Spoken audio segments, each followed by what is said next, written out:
Friends, good morning. Today at Phonics Academy, we are going to teach you about English language. English language can be divided into two parts. First part is written English and the second part is spoken English.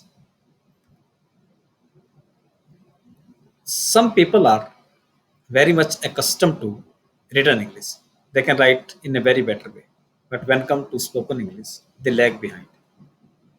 It means there are some principles of spoken English. But here in this lecture, first of all, we are going to deal with written English.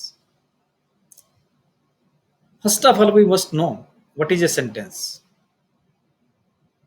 If we want to derive any kind of definition of a sentence, we can simply say a sentence is a string of words, grammatically arranged, having some meaning. इसका मतलब हुआ कि एक sentence जो है शब्दों का एक समूह है, ग्रामर के नियमों के अनुसार बंधा हुआ है और उसका कोई मीनिंग होता है, उसे हम सेंटेंस कहते हैं. It means there are some kind of rules by formulating a sentence, and those rules are to be taken care of. वो rules क्या हैं? It means वो ग्रामर है. Sentences की जहां तक बात आती है, every sentence has three kinds of things. Every sentence is divided into three parts: subject, verb, object. अब कोई भी सेंटेंस उठा के देखती है, उसके तीन पार्ट होते हैं: सब्जेक्ट, वर्ब, ऑब्जेक्ट. सब्जेक्ट करने वाले को कहते हैं, वर्ब जिसके द्वारा वो काम किया जाता है, ऑब्जेक्ट जो वो काम है, and the sentence is complete. So first of all, before discussing about the complete grammar, what today we are going to discuss is tenses, which are very much relevant to proceed further. Tenses जो हैं, they can be divided into three parts. They are based upon our speech. Present tense, past tense and future tense. What is present tense? Present tense का मतलब होता है जो हम कर रहे हैं इस समय, टाइम में, प्रेजेंट टाइम में. पास्ट जो बीत चुका है और फ्यूचर जो आने वाला है. टाइम शेड्यूल जो है वो फर्दर भी डिवाइडेड है. जैसे प्रेजेंट टेंस है, वो फर्दर डिवाइड होता है प्रेजेंट इंडेफिनिट टेंस में, प्रेजेंट कंटिन्यूअस टेंस में, प्रेजेंट परफेक्ट टेंस में और प्रेजेंट परफेक्ट कंटिन्यूअस टेंस में. इसी प्रकार से पास्ट भी, पास्ट टेंस जो है that is also divided into past indefinite, past continuous, past perfect and past perfect continuous. इसी प्रकार से फ्यूचर भी, future indefinite, future continuous, future perfect and future perfect continuous tense. First of all, today we will deal only with present indefinite tense, present continuous tense, present perfect tense and present perfect continuous tense. Present indefinite tense को बनाने के लिए जो formula होता है वो क्या है कि हमें जो है किस प्रकार से जो सेंटेंस स्ट्रक्चर है उसको बनाना चाहिए. वो सेंटेंस स्ट्रक्चर बनने के बाद ही उस नियम को हम फॉलो करें तो वो प्रेजेंट इंडेफिनिट टेंस के लिए काम आता है. What is that formula? First of all we must use subject. Subject must be followed by verb and that must be followed by object. Verb जो है फर्स्ट फॉर्म, सेकंड फॉर्म और third form, fourth form verb की होती है. Present indefinite tense बनाते समय हमें first form of the verb का यूज करना चाहिए. वो कैसे यूज करना चाहिए? सबसे पहले हमें पता होना चाहिए कि जो सब्जेक्ट है वो सिंगुलर है या प्लूरल है, या फर्स्ट पर्सन है, सेकंड पर्सन है या थर्ड पर्सन. उसी के अनुसार जो वर्ब है हम उसका यूज करते हैं. जो फर्स्ट पर्सन है और प्लूरल है उसके साथ में हम वर्ब जो है विदाउट एस या ईएस लगाते हैं. इट मीन्स वर्ब की जो फर्स्ट फॉर्म है उसे नेगेटिव फॉर्म में यूज करते हैं. जैसे मैं खाना खाता हूँ, आई ईट माई। बट या प्लूरल का भी एग्जांपल लें अगर, वे सैर करने जाते हैं, दे गो, अरे वाह, नेगेटिव फॉर्म वर्ब की यूज हुई है। बट जो थर्ड प्रेजेंट होते हैं, थर्ड प्रेजेंट क्या, ही सी इट, सीता, राम, या जो सिंगुलर प्रेजेंट, सिंगुलर मीन्स एक वचन जो है, उन सब के साथ हमें क्या करना है, वर्ब की फॉर्म के साथ एस या ईएस का प्रयोग करना है। जैसे वर्ब जो है ईट है तो ईट्स। अब डिफिकल्टी कहाँ पे जाके आती है कि एस का कहाँ प्रयोग करें वर्ब के साथ और ईएस का कहाँ प्रयोग करें। तो अगर जो कोई वर्ब है उसके पीछे O, double S, Y, Z, S H या सी एच आता है, तो उसमें हम ईएस का प्रयोग करते हैं और बाकी सब में हम एस का प्रयोग करते हैं। फॉर एग्जाम्पल, सीता गाना गाती है, Sita sings a song. Sita is a singular present और इसलिए हमने क्या किया, सीता को सब्जेक्ट रख के सिंगुलर होते हुए वर्ब की पहली फॉर्म के साथ सिंग के साथ एस का प्रयोग करती है, सीता सिंग्स ए सॉन्ग। तो इसलिए जब हम प्रेजेंट इंडेफिनिट टेंस का प्रयोग करते हैं तो इस फॉर्मूले का हमें प्रयोग करना चाहिए। बट समटाइम्स कुछ नेगेटिव सेंटेंसेस भी प्रेजेंट इंडेफिनिट टेंस में आते हैं, जिसे हम नेगेटिव सेंटेंस कहते हैं। कैसे, मैं गाना नहीं गाता हूँ, वे खेल नहीं खेलते हैं, वे दिल्ली नहीं जाते हैं, वे पतंग नहीं उड़ाते हैं। तो these are called negative sentences. Present indefinite tense में नेगेटिव सेंटेंसेस को बनाते समय हमें डू नॉट या डज नॉट का प्रयोग करना होता है वर्ब सब्जेक्ट के साथ।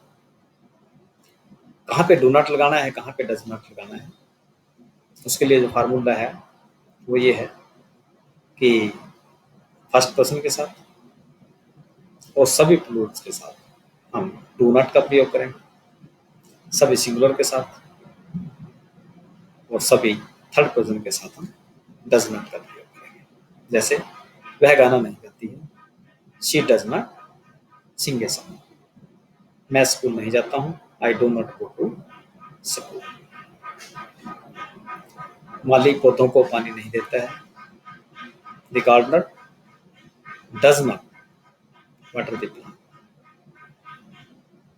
इसी को हमें इंटरोगेटिव में अगर चेंज करना हो तो डू या डज जो है सेंटेंस के शुरू में आ जाता है, लास्ट में क्वेश्चन मार्क लग जाता है और सेंटेंस जो है कंप्लीट हो जाता है। कैसे, क्या माली पौधों को पानी देता है, does the gardener water the plants, question mark.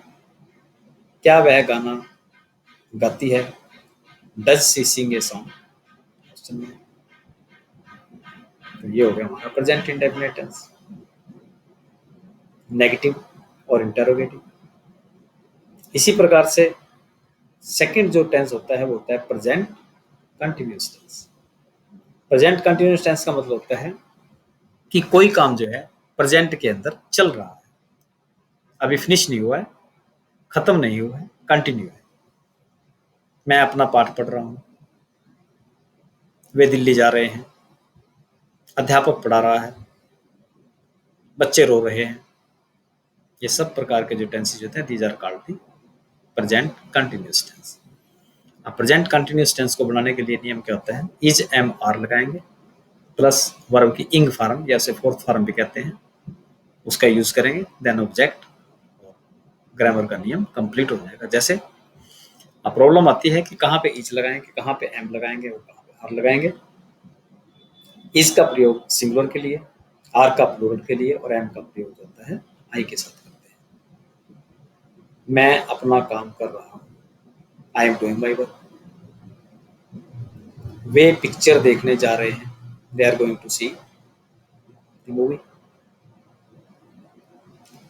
Ram कुत्ते के पीछे भाग रहा है, Ram is running after the dog. तो इस प्रकार से क्या हो जाएगा कि हमारा प्रेजेंट कंटिन्यूअस टेंस कंप्लीट हो जाएगा। इसके बाद आता है प्रेजेंट परफेक्ट टेंस। परफेक्ट का मतलब पूरा हो जाना, किसी काम का प्रेजेंट टेंस के अंदर वर्तमान समय में अगर पूरा होना पा जाए तो उसे हम प्रेजेंट परफेक्ट टेंस कहते हैं। उसके लिए नियम क्या होता है? हैज हैव प्लस वर्ब की थर्ड फॉर्म का हम प्रयोग करते हैं।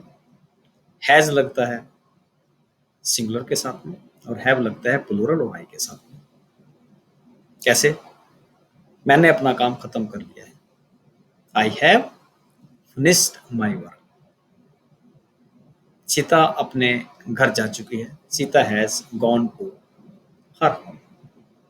माली पौधों को पानी दे चुका है। The gardener has watered the plants. अगर इसको नेगेटिव में कन्वर्ट करना हो तो हैज और हैव के साथ में नॉट का यूज कर देते हैं। मैंने अपना काम अभी पूरा नहीं किया है। I have not completed my work yet. माली ने अभी पौधों को पानी नहीं दिया है। The gardener has not watered the plant yet. Interrogative बदलने के लिए हैज हैव को बाहर ले आते हैं। क्या माली पौधों को पानी दे चुका है? Has the gardener watered the plants? Question mark लग जाएगा। इसके बाद आता है present perfect continuous tense. This is a mixture of two things. इसमें एक समय होता है और काम पीछे से चला होता है। समय के लिए क्या करना होता है हमें? We have to use since of. Since का जो प्रयोग है that is for point of time. जहां पे टाइम बिल्कुल फिक्स है वहां पे हम सिंस का प्रयोग करते हैं। और जहां पर टाइम जो है अनसर्टन है, 2 साल, 2 महीने, 15 दिन, 20 दिन, वहां पर हम फॉर का प्रयोग करते हैं। और सेंटेंस स्ट्रक्चर कैसे होती है?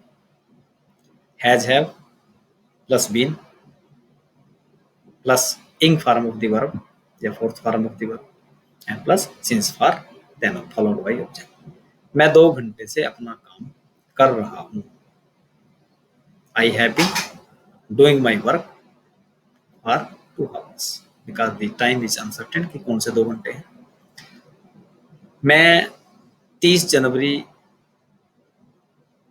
2021 से इस स्कूल में पढ़ रहा हूँ। I have been studying in this school since 20 January 2020। तो इसलिए जहाँ पे काम जो है सर्टेन वहाँ पे सिंस का प्रयोग करेंगे और जहाँ पे काम जो है अनसर्टेन टाइम के लिए वहाँ पे फॉर का प्रयोग करेंगे। नेगेटिव सेंटेंस बनाते समय हैज या हैव के साथ नॉट का प्रयोग कर देंगे और इंटरोगेटिव सेंटेंस बनाते समय हैज या हैव को बाहर लेंगे। लास्ट में क्वेश्चन आ जाएगा, क्वेश्चन मार्क आ जाएगा। तो इस प्रकार से प्रेजेंट इंडेफिनिट टेंस जो है कंप्लीट हो जाता है।